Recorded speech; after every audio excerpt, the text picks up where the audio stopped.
Përshëndetje të nderuar shikues, jemi bashkë me edicionin informativ të orës 15.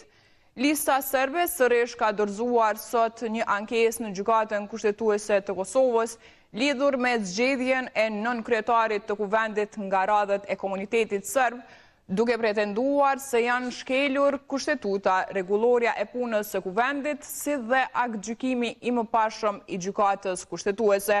Po ashtu kemi kërkuar vendosjen e një mase të përkohshme për të ndaluar veprimet antikushtetuese që mund të shkaktojnë dëme të pakthyeshme. Thuhet në njoftimin e listës serbe, partisë kryesore të serbëve të Kosovës, që gëzon mbështetjen e Beogradit. Gjykata kushtetuese e Kosovës ka konfirmuar se ka pranuar ankesë nga lista serbe në lidhje me votimin e Nenad Rashić si nën-kryetari kuvendit të Kosovës nga komuniteti serb. Konfirmojmë pranimin e kërkesës nga përfaqësuesit e listës serbe, ka thënë shkurtimisht gjykata kushtetuese.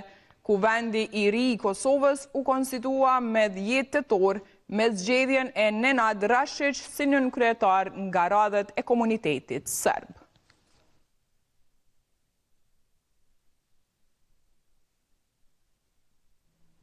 E në një komunë me shumicë serbe, në Mitrovic të Veriut, u panë sot disa automjete të forcës së sigurisë së Kosovës.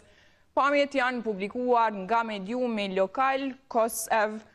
Zëvendës drejtori i policisë së Kosovës për rajonin e Veriut, Veton Elshani, tha se FSK-ja është futur gabimisht.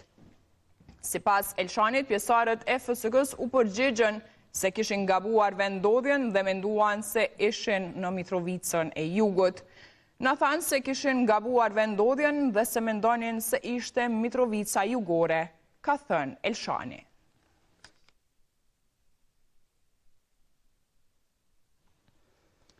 E lidhur me këtë është deklaruar vetë FSK-ja, e cila njoftoi se automjetët kanë ngatruar drejtimin gjatë lëvizjes nga Istogu drejt kazermës së FSK-s në Mitrovic. Forca e sigurisë së Kosovës njofton publikun që sot me datë 16/10/2025 në ora 10:30 gjatë lëvizjes së konvojit të FSK-s nga Istogu për në kazermën e FSK-s në Mitrovic. Pjesëtarët e FSK-s me automjet e kanë ngatruar drejtimin e lëvizjes, thuhet në njoftimin për media.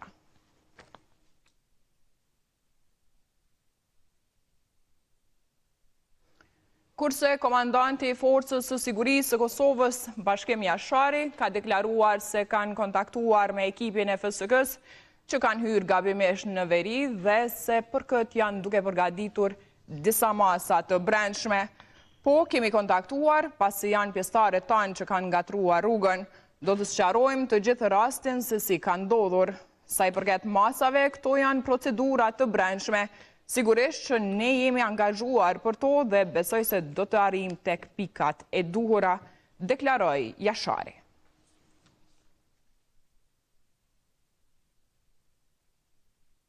Ndërkaq në gjykimin ndaj ish-kryeshefit ekzekutiv të Korporatës Energjetike të Kosovës, Nagib Krasniqi, dëshmitari Hasan Kerolli, të njëjtën deklaroi se edhe pas njoftimit nga zyra e rregullatorit për energji, ishin udhëzuar që të vazhdojnë me tregtimin e energjisë me kompaninë HSE, përkundër nuk ishte e licencuar në Kosovë dhe Shqipëri. Edhe pas njoftimit të zëres, na kanë udhëzuar që të vazhdojmë tregtimin siç kanë vazhduar më parë deri në njoftim të radhës, tha Kerolli. Kerolli, i cili është ekspert i lartë për analizat të tregut dhe tregtimit të energjisë në KEK, tha se kompania HSE në momentin e nënshkrimit të kontratës EFT ka qenë e parakualifikuar, pasi që në periudhën 2021-2022 nuk ishte kërkuar licenca nga ZRE.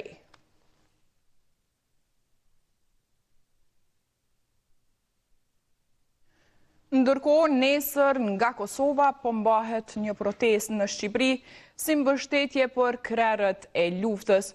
Organizata e veteranëve të luftës së ushtrisë çlirimtare të Kosovës ka njoftuar se qeveria shqiptare ka mundësuar kalimin pa pagesë në rrugën e Kombit për 24 orë nga ora 9 e datës 17 tetor deri më 9 të datës 18 tetor.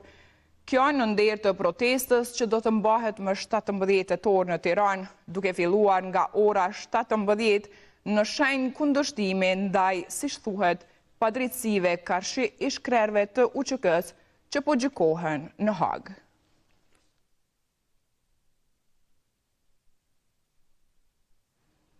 Derisa shteti shqiptar po krijon lehtësira për këtë protestë, mbrëm kryeministri i Shqipërisë Edi Rama u thumbua nga lëvizja vetëvendosje, e cila tha se ai kishte ardhur për ta mbështetur formimin e gjykatës speciale, por ai ju kthye ashpër duke thënë se kjo parti e do Hashim Thaqin në burg.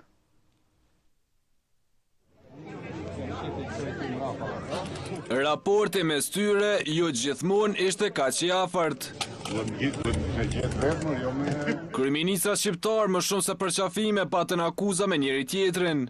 Së fund me partia që udhëhiqet nga Albin Kurti pati një reagim nga Edi Ramës, pasi kryeministri i Shqipërisë mbështeti publikisht protestën barkombëtare në Tiranë për ish-krerët të UÇK-s. Nga lëvizja vetëvendosje u tha se kryeministri Rama në kohën e themelimit të gjykatës speciale kishte ardhur me helikopter në Kosovë për t'i bindër deputetët për të votuar për. Para se të protestojnë, këta aktorë dhe politikanë duhet të tregojnë të paktën një minimum pendese për qëndrimet e tyre të gabuara në të kaluarën. Një shembull i qartë është vetë kryeministri aktual i Shqipërisë Edi Rama, i cili madje kishte ardhur në Kosovë në vizitë emergjente me helikopter për të bindur palët këtu që të votonin pro themelimit të kësaj gjykate. Nuk vonoi shumë dhe kryeministri i Shqipërisë ju kundërpërgjigj vetëvendosjes duke thënë se ka bërë më shumë në mbrojtje të çlirimtarëve se sa lëvizja. Unë s'jam në asnjë lloj gare me lëvizjen dhe me vjen keq që lëvizja i ngatron marrëdhëniet institucionale të Kosovës me Shqipërinë në çurbën e balotazheve komunale, ndërsa për qëndrimet e para 10 vjetëve, kur ajo nuk e njihte as himnin e Kosovës, e jo më pafajësinë e Hashim Thaqit, të cilin do ta donte përjetësisht në Hagë, i kujtoi lëvizjes se gjykata speciale u ngrit për trafikun e organeve, jo për të marrë peng presidentin e Republikës së Kosovës. Edi Rama shkroi se nëse do ishte pjesëmarrës në këtë protestë, më shumë do t'i sjellte dëm se sa dobi kauzës së saj.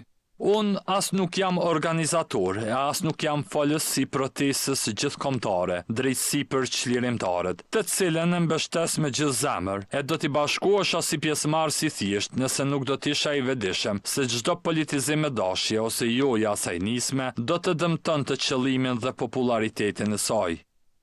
Protesta barkombëtare në kërkim të drejtësisë për krerët e ushtrisë çlirimtare të Kosovës do të mbahet në sheshin Skënderbeu në Tiranë të premten nga ora 17. Të nderuar shikues, ishin këto të gjitha informacionet të cilat i kemi përgatitur për këtë edicion. Ju vazhdoni të qëndroni me programet e televizionit të shtat, e për më të rejat e fundit, keni portalin Gazeta Express. Mirëmbëjtje.